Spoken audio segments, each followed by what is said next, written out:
안녕하세요. 공공데이터 포털에 가서 보게 되면은 저희가 일상 업무라든지 생활이라든지 아니면은 연구에서 필요한 데이터들을 여러 가지 분야에 있는 데이터들을 구해볼 수가 있을 텐데요. 그 중에서 이제 소상공인 진흥공단에서 제공하고 있는 상가 상권 정보라는 데이터에는 상가 상권에 관련된 내용들이 주기적으로 잘 관리가 되어서 공개가 되고 있습니다. 그래서 이 소상공인 진흥공단 상가 상권 정보를 보게 되면은 여기에서 이제 다운로드 받아 보실 수도 있고요. 쭉 내려가서 보시게 되면은 더보기를 통해서 주기성 과거 데이터도 함께 다운로드를 받아 보실 수가 있어요. 그래서 저희는 이 소상공인 진흥공단에서 제공하고 있는 상가 상권 정보를 통해서 무엇을 해볼 수가 있을까요? 저희는 이제 버거지수 라는 실습을 한번 해보도록 할 텐데요. 이 버거지수와 관련된 게시물을 하나 보도록 할게요. 여기 보게 되면은 이제 몇 년 전에 이제 버거지수라는 게시물을 만들어서 굉장히 이제 유명해졌었던 이제 사례가 있는데요.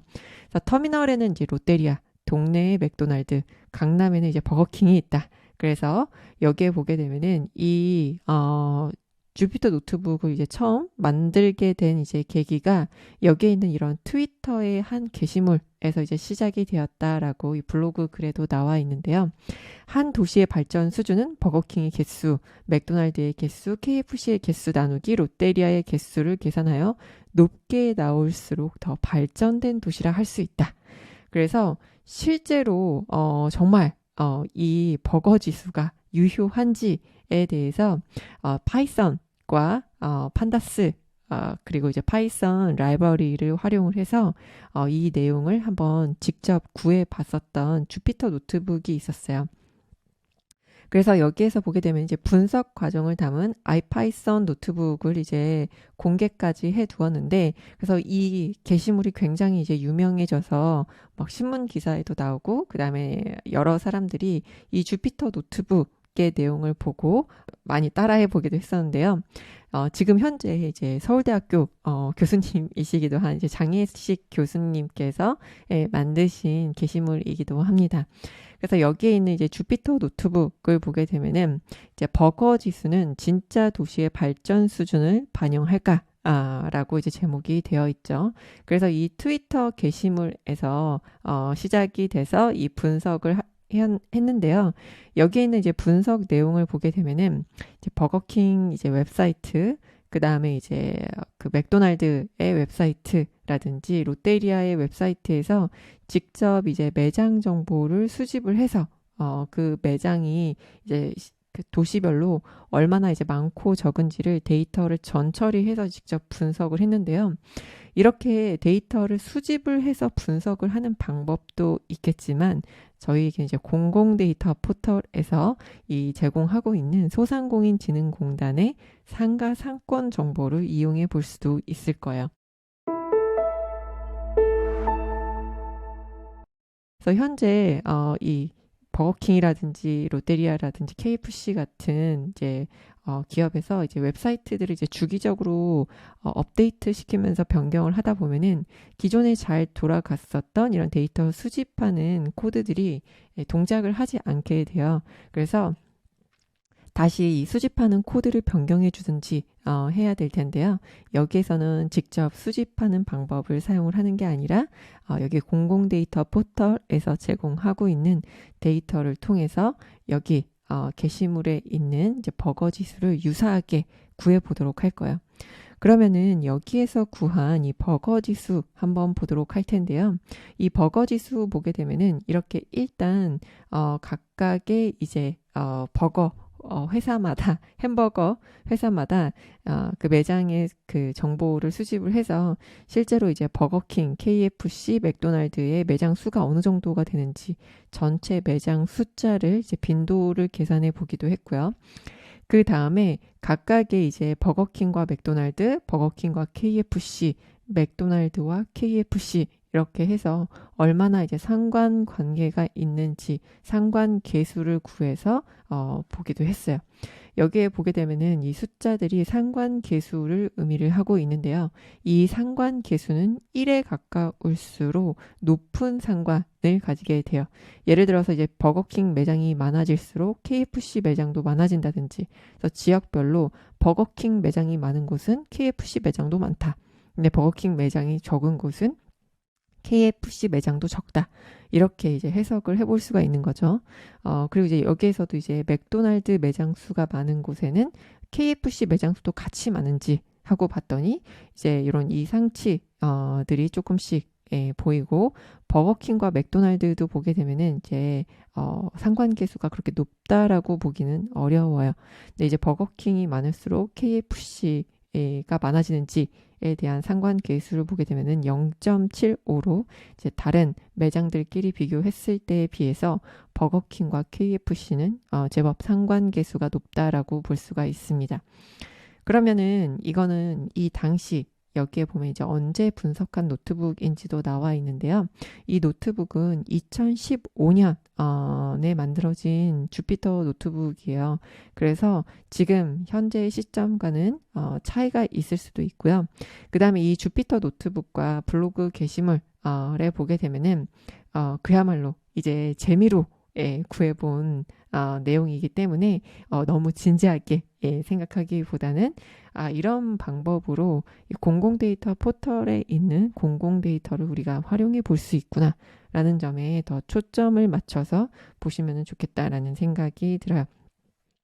그래서 이렇게 쭉 내려서 보게 되면은 이 맨 끝에까지 가서 한번 보도록 할게요. 그래서 이제 버거 지수를 실제로 구해서 이렇게 시뮬레이션 결과에 대해서도 이제 정리가 된 내용이 있는데요. 그래서 시뮬레이션 결과 어느 정도 인구와 커버리지 차이로 이제 설명될 수 있는 것을 확인할 수 있다. 피어슨 코릴레이션, 여기에 있는 요 상관계수로 시뮬레이션과 실제 지수가 0.25 정도니까 매장 수가 많고 적음만 가지고 버거 지수 차이가 어느 정도 나타난다고 볼 수 있겠다. 한편 브랜드별로 매장이 살아남을 수 있는 위치 자체가 많거나 적을 수가 있고, 매장 운영 형태에 따라 따라 이제 나타나는 것일 수도 있어서 이제 매장 수가 적고 많은 원인을 단순히 어떤 하나로 보기는 어렵다. 그래서 이제 상권이라든지 유동인구, 연령별 인구 구조 등을 고려해서 같이 분석해야 될 것 같다라는 이제 메시지가 나와 있는데요. 그래서 일단 이 실습의 목적은 우리가 이제 공공데이터 포털에 있는 이 상가 상권 정보에 정말 다양한 상가 상권 정보들을 제공하고 있고, 그리고 주기적으로 이 데이터가 계속 관리가 되고 있어요. 그래서 어떤 상가가 어떤 지역에 많이 생기고 없어지는지 이런 것들, 예를 들어서 이제 이런 햄버거 가게일 수도 있고요. 아니면 뭐 치킨집일 수도 있고 편의점일 수도 있고, 여러분만의 이제 주제를 정해서 이런 소상공인 진흥공단에서 제공하고 있는 상가 상권 정보로 다양한 주제로 이제 분석을 해볼 수 있지 않을까 싶은 생각이 듭니다. 그러면 여기에 있는 이 주피터 노트북 내용은 여기에 이제 보는 것과 같이 2015년 자료예요. 그래서 현재 시점과는 데이터도 차이가 있겠고, 그 다음에 사용하고 있는 파이썬 라이브러리 또 이제 버전이 많이 업데이트가 되었기 때문에 실습 내용이 차이가 조금 있을 수가 있겠죠. 그래서 이 버거 지수를 재해석해서 실습을 진행을 해보도록 할게요. 그래서 일단 저희는 콜앱을 통해서 실습을 진행을 하도록 할 텐데요. 실습을 하기 위해서는 저희가 이 파일 공공데이터 포털에 있는 상가 상권 정보를 다운로드를 받아야겠죠. 그럼 사이트에서 다운로드를 받도록 할게요. 소상공인진흥공단에서 제공하고 있는 이 상가 상권 정보 파일을 다운로드 받도록 하겠습니다. 네, 이렇게 파일을 다 다운로드를 받았다면은 이렇게 다운로드 받은 파일을 업로드해서 사용을 할 수가 있겠죠. 그래서 여기에 구글 드라이브, 저희는 이제 콜앱으로 실습을 할 거기 때문에 구글 드라이브에다가 이 파일을 업로드해서 이제 사용을 해보도록 할게요. 네, 이렇게 구글 드라이브에 접속을 하게 되면은 여러분들이 파일을 업로드해서 이제 사용을 하실 수가 있는데 다운로드 받은 파일을 그대로 업로드해서 이제 사용을 해보실 수가 있을 거예요. 그래서 저는 폴더를 하나 만들어 두었어요. 이제 다른 데이터하고 파일들이 이제 섞이게 되면은 찾기가 어렵기 때문에 폴더를 이제 하나 만들어 두었는데요. 여기 이제 마이 드라이브에다가 데이터 GOKR이라는 폴더를 만들었는데 new에서 여기 new 폴더 로 만들어 보실 수가 있어요. 그래서 new에서 new 폴더 하게 되면은 이런 식으로 이제 새로운 폴더를 만들어 볼 수 있는데 한글 메뉴로는 이제 새로 만들기라고 되어 있을 거예요. 그래서 새로 만들기에서 새로운 폴더를 만드는데 데이터 GOKR 이렇게 저하고 똑같은 이름으로 만들어 보시는 것을 추천을 드려요. 왜냐하면은 다른 이름으로 만들게 되면은 찾기가 조금 어려울 수도 있기 때문에 같은 이름으로 이제 만들어 두시는 것을 이제 추천을 드립니다. 그리고 이제 다운로드 받은 소상공인진흥공단의 상가 상권 정보 파일을 이런 식으로 드래그해서 가져다 두게 되면은 이렇게 그냥 업로드가 되게 됩니다. 그래서 바로 드래그해서 가져다 두게 되면은 이제 소상공인진흥공단 상가 상권 정보 파일을 이렇게 데이터 GOKR이라는 폴더를 만들고 여기에다가 업로드를 해 주었어요. 아마 파일은 여러분들이 다운로드 받는 이제 시점에 따라서 조금씩 버전도 달라지고 내용도 조금 달라질 수가 있어서 제공하고 있는 시기에 따라서 어떨 때는 이제 지역별로 묶어 놓았을 때도 있고 어떨 때는 이제 파일을 조금 더 이제 크게 묶어 놨을 때도 있고 이게 이제 시기마다 제공하는 형태가 약간씩 달라지게 됩니다. 그래서 구분자도 다르다든지 이런 차이가 있기 때문에 실습을 진행하실 때는 2022년 6월 30일 기준자 정보로 다운로드 받으시는 것을 추천을 드려요. 그래서 만약에 여기에서 다운로드를 받았는데 실습하고 있는 시점에서 저하고 이제 다운로드 받은 파일이 다른 파일이다 라고 하게 되면은 여기 주기성 과거 데이터에서 해당 2022년 6월 30일 기준자의 파일을 주기성 과거 데이터에서 다운로드 받으실 수가 있어요. 그래서 주기성 과거 데이터는 여기 더보기 했을 때 클릭하게 되면은 이제 주기성 과거 데이터를 보실 수가 있고요.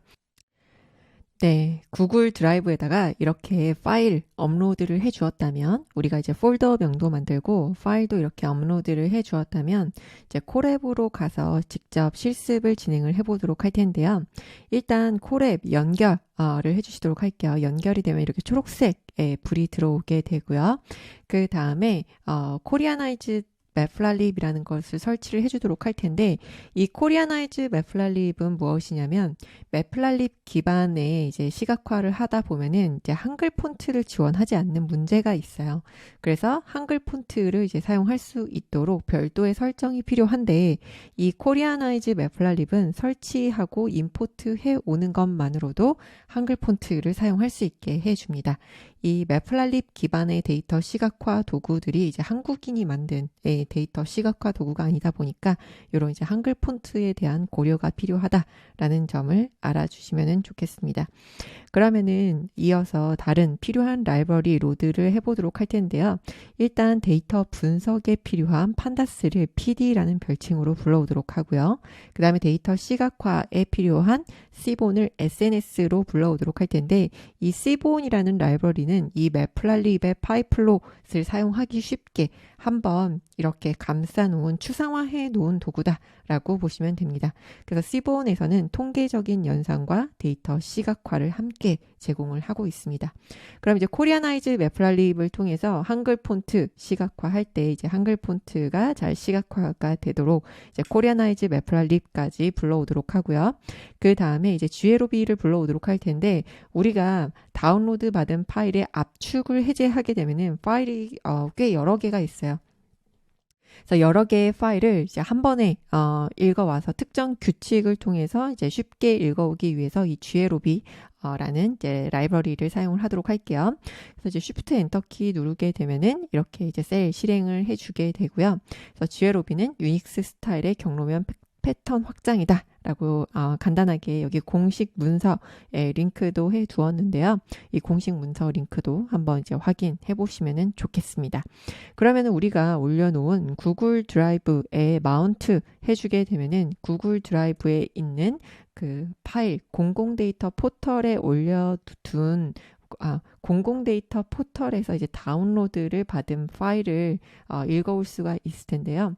구글 드라이브에 있는 파일을 읽어오기 위해서는 이제 노트북에서 구글 드라이브 파일에 액세스할 수 있도록 허용을 해 주어야 합니다. 그래서 구글 드라이브에 연결을 클릭을 해 주시도록 하고요. 내 계정을 사용을 해서 allow 이제 허용을 해주게 되면은 이제 구글 드라이브 마운트가 되게 됩니다.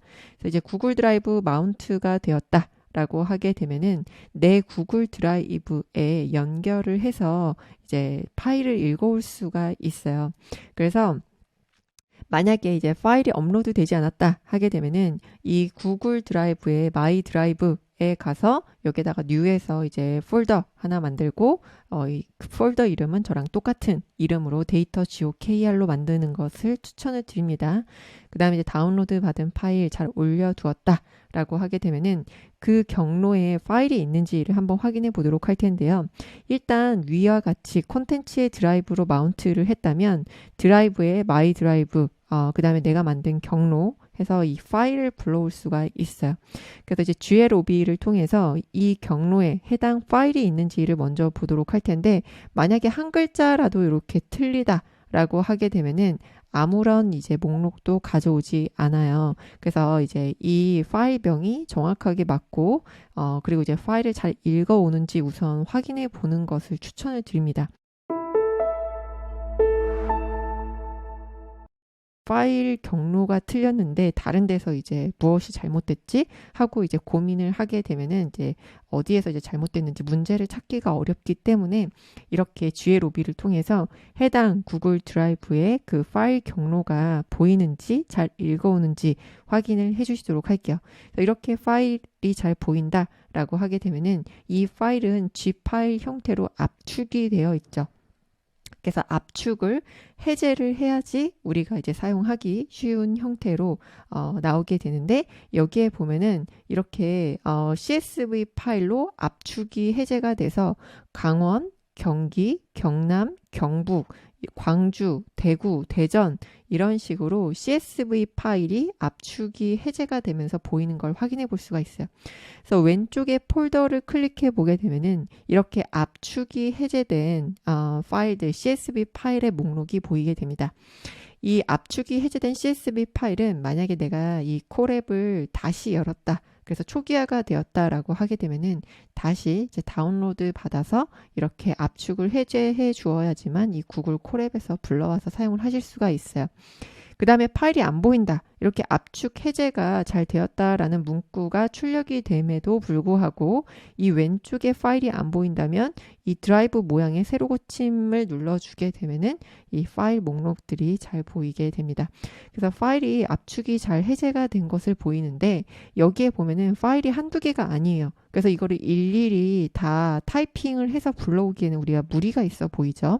그래서 이거를 하나씩 다 타이핑해서 불러오는 게 아니라 GLOB에서 현재 경로에서 이 별표는 이제 모든 파일을 의미를 하게 됩니다. 어떤 이름이건 간에 .csv라는 확장자로 끝나는 파일 목록을 한번 출력을 해보도록 할게요. 그래서 출력을 해봤더니 소상공인시장진흥공단의 상가상권정보 강원, 서울, 경기, 충북, 세종, 경북, 전남, 제주, 대구, 광주 이렇게 이제 파일 목록이 보이는 것을 확인해 보실 수 있어요. 그러면은 여기에 있는 이 파일 목록을 우리가 하나씩 불러올 수가 있을 텐데요. 판다스에서는 리드 언더바 하게 되면은 다양한 파일 포맷을 불러올 수가 있어요. 제가 여기에다가 일단 파일 목록을 하나 불러오도록 이제 코드를 작성해 두기는 했는데요. 여기에서 파일 네임스 하고 이 특정 파일 첫 번째 있는 파일 목록이 불러와지는지 한번 확인을 해보도록 할게요. 그래서 실행을 하게 되면은 파일 네임스에 0번째 있는 파일을 잘 불러와지고 있는 것을 확인해 볼 수가 있고요. 그 다음에 1번째 파일 하게 되면은 그 다음 파일도 잘 불러와지는지 확인을 해보도록 하겠습니다. 그래서 파일이 조금 크기가 크다라고 하게 되면은 불러오는데 시간이 약간 걸리게 돼요. 그래서 이 파일 네임을 번호를 하나, 둘, 셋, 넷, 다섯 이런 식으로 하나씩 증가시키면서 불러올 수도 있겠죠. 근데 지금 보니까 파일의 개수가 꽤 많아요. 그래서 파일 네임스에서 개수를 한번 확인을 해보도록 할게요. 랭 하게 되면은 파일 네임스라는 변수에 들어있는 파일의 개수를 세볼 수가 있는데 총 17개의 파일로 구성이 되어 있어요. 그래서 17개의 지역에 관련된 데이터들을 다 개별 파일로 제공을 하고 있다. 그런데 우리는 전국 데이터를 분석을 해보고자 하기 때문에 이 데이터들을 하나로 합칠 필요가 있겠죠. 그래서 read underbar CSV를 통해서 파일을 읽어올 수 있다면 파일을 하나씩 읽어온 데이터를 리스트 안에다 담아주고 그 다음에 concate이라는 것을 통해서 하나의 데이터 프레임으로 합쳐주게 된다면 CSV 파일을 개별적으로 하나씩 지역별로 살펴보는 게 아니라 전국 데이터를 한 번에 살펴보면서 분석을 해볼 수가 있을 거예요. 그래서 이제 df 리스트라는 비어있는 변수 리스트를 넣어준 변수를 하나 만들고 파일 네임스를 읽어와서 그 파일 네임스의 파일 패스를 하나씩 읽어오게 됩니다. 그래서 그 파일명 하나씩 지정을 해서 여기 temp라는 변수에다가 넣어주는데 여기 로우 메모리 false라고 이제 지정한 거는 이제 어떤 이제 컬럼 같은 경우에는 데이터의 타입이 이제 섞여 있는 경우들이 있어요. 그래서 그럴 때는 이렇게 로우 메모리 false를 지정해 줘라 라고 이제 경고 메시지가 뜨게 되어서 그런 이제 경고 메시지 에서 알려주는 대로 로우 메모리 false를 지정을 했습니다. 그래서 df 리스트에다가 이렇게 df 템프로 읽어온 데이터 프레임을 하나씩 어펜드로 넣어주게 되면은 아까 위에서 우리가 데이터를 가져왔을 때 17개 지역에 대한 데이터가 있었어요. 그래서 이 17개 지역에 대한 데이터가 생각보다 그렇게 작은 크기가 아닙니다. 그래서 파일 사이즈가 꽤 크기 때문에 지금 파일을 이제 하나씩 읽어오고 있는데 읽어오는데 시간이 조금 소요가 되게 돼요. 그래서 시간이 너무 오래 걸리는 게 아닌가 이렇게 이제 생각이 될 수도 있는데 보통 한 30초 정도 걸리니까요. 천천히 이제 파일 로드 되기를 이제 기다렸다가 사용을 하시면 됩니다. 그래서 30초 정도 걸린다라는 점 꼭 알아두시면 좋겠습니다.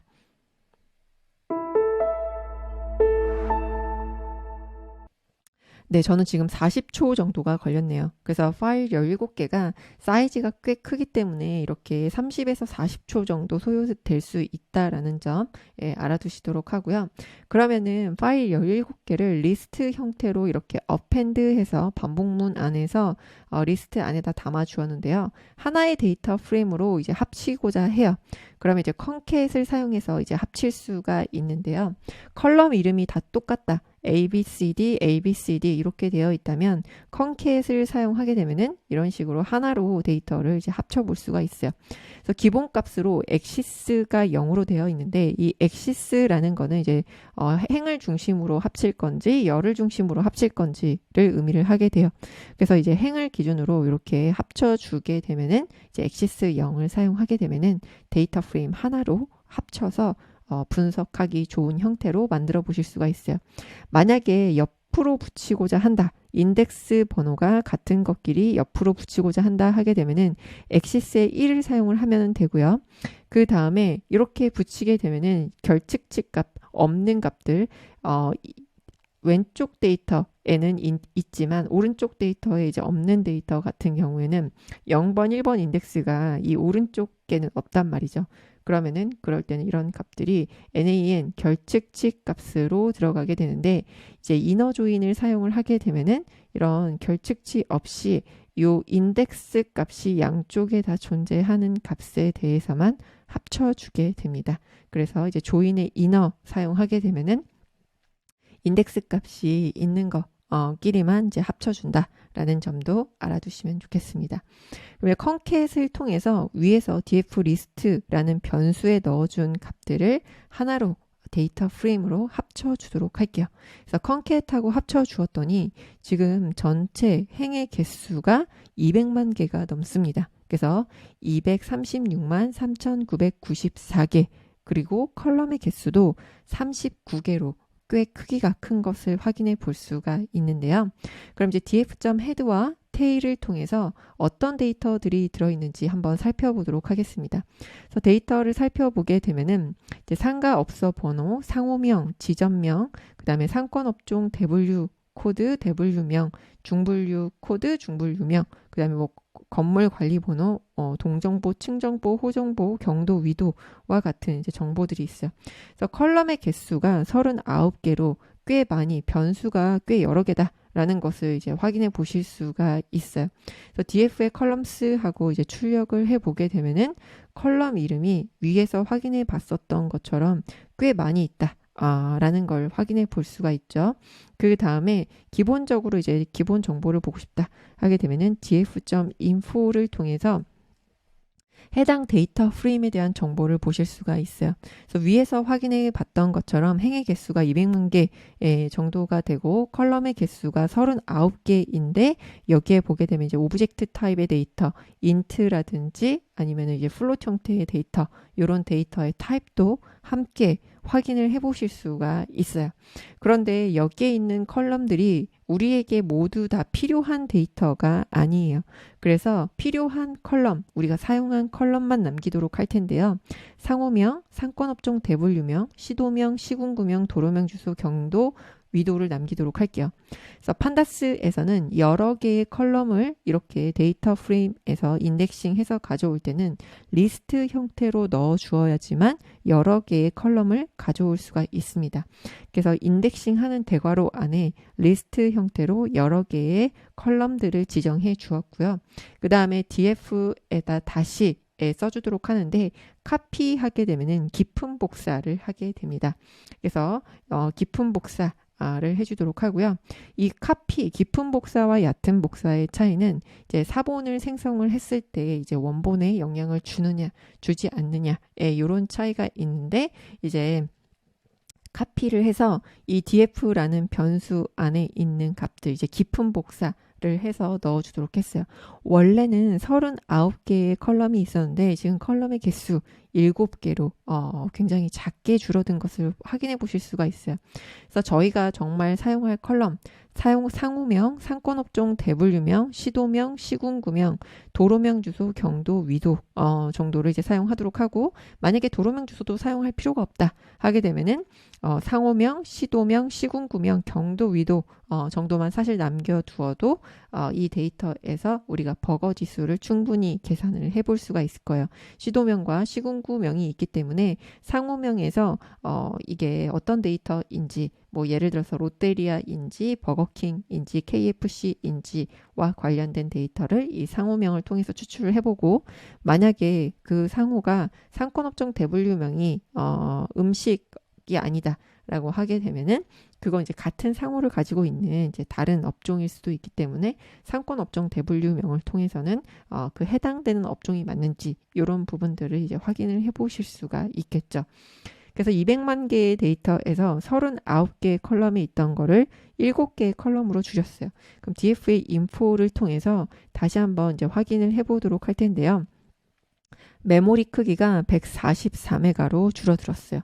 위에서 우리가 인포를 출력을 해봤을 때는 721메가바이트였었는데요.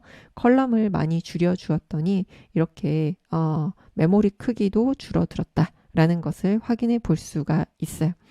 그러면 저희는 이제 상호명을 가지고 이제 버거킹이라든지 롯데리아라든지 KFC 이런 이제 햄버거 가게의 브랜드명을 이제 추출을 해보도록 할 텐데 상호명이 없으면 우리는 분석을 해볼 수가 없기 때문에 상호명이 결측치가 아닌 데이터만 가져오도록 할 거예요. 그래서 df.shape를 통해서 상호명이 결측치가 아닌 데이터만 따로 가지고 왔더니 236만 993개 994개에서 한 개가 상호명이 없었네요. 그래서 상호명이 없는 하나를 제외했다. 그리고 이제 상호명을 대문자로 다 변경을 해주도록 할 텐데요. 왜 상호명을 다 대문자로 변경을 하냐면 만약에 소문자로 되어 있거나 아니면 대소문자가 섞여 있다라고 하게 되면은 우리가 KFC라는 단어로 검색을 했을 때 해당 상호를 가져오지 못할 수도 있기 때문이에요. 왜냐하면 파이썬은 대소문자를 구분하기 때문에 꼭 대소문자를 구분을 해줄 필요가 있습니다. 그래서 상호명을 스트링에 어퍼하게 되면은 다 대문자로 변경을 해주게 돼요. 그러면은 BMKL을 추출을 하는데 이 BMKL이 무엇이냐? 버거킹, 맥도날드, KFC, 롯데리아를 추출을 해보도록 할 거예요. 그래서 일단 버거라는 변수에다가는 이거는 앞으로 이제 계속 재사용하기 위해서 미리 이제 변수를 만들어 놨는데 버거킹, 맥도날드, KFC, 롯데리아 이런 식으로 우리가 필요한 상호명을 가져오도록 할 거예요. 그래서 버거킹, 혹시 버거킹이 버거 이렇게 영문으로 되어 있을 수도 있잖아요. 그 다음에 이제 맥도날드 같은 경우에도 아이 맥도날드가 있을 수가 있고 어이 맥도날드가 있을 수가 있을 거예요. 그래서 이런 이제 맥도날드 상호명을 한번 찾아보도록 하고요. 그 다음에 KFC도 한글 KFC가 있을 수도 있어요. 네, 이렇게 올라왔고요. 그 다음에 df.shape 하게 되면은 2000개로 200만 개의 데이터에서 데이터가 2000개로 줄어든 것을 확인해 보실 수 있어요. 그럼 일단 상호명에서 유일값이 어느 정도 되는지 확인을 해보도록 할게요. 버거킹 같은 경우에 그냥 버거킹이라고 되어 있기도 하고 BKR 버거킹, 그 다음에 맥도날드, 롯데리아, 뭐 KFC 이런 식으로 되어 있는데 여기에 보면은 이제 맥도날드 같은 경우에도 뒤에 뭐 동해 DT점, 그 다음에 KFC 원주 단계 DT점 이런 식으로 해서 우리가 KFC라든지 맥도날드에 대한 빈도수를 여기에 있는 값으로 세게 되면은 제대로 빈도를 셀 수가 없을 거예요. 왜냐하면은 이름이 롯데리아라고 하게 되면 딱 롯데리아 이렇게 되어 있어야지 제대로 빈도수를 셀 수가 있을 텐데 이런 식으로 그런 지점과 관련된 정보까지 다 들어있다. 그래서 상호명 대문자에서 만약에 롯데리아다 라고 하게 되면은 이런 식으로 롯데리아를 검색을 해볼 수가 있겠죠. 그래서 롯데리아에서 df하고 롯데리아를 다시 검색을 해보게 되면은 이제 롯데리아와 관련된 데이터만 가져오게 돼요. 그래서 이 데이터가 롯데리아다 라고 하게 되면은 .loc 하고 여기에다가 브랜드 하고 롯데리아라고 넣어주게 되면은 이 롯데리아라는 이제 파생 변수가 생성이 되게 되죠. 그래서 이렇게 이제 만든 파생 변수가 df 하고 출력을 해보게 되면은 원래 없었던 롯데리아라는 브랜드 컬럼이 생겼다. 그래서 롯데리아일 때는 롯데리아다.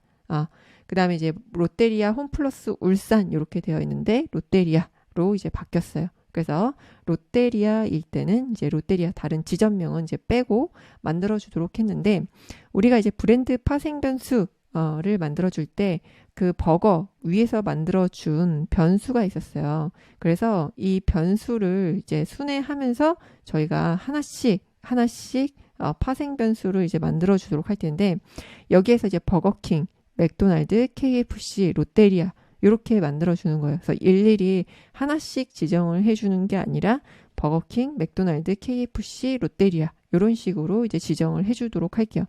그 다음에 여기에서 이제 없는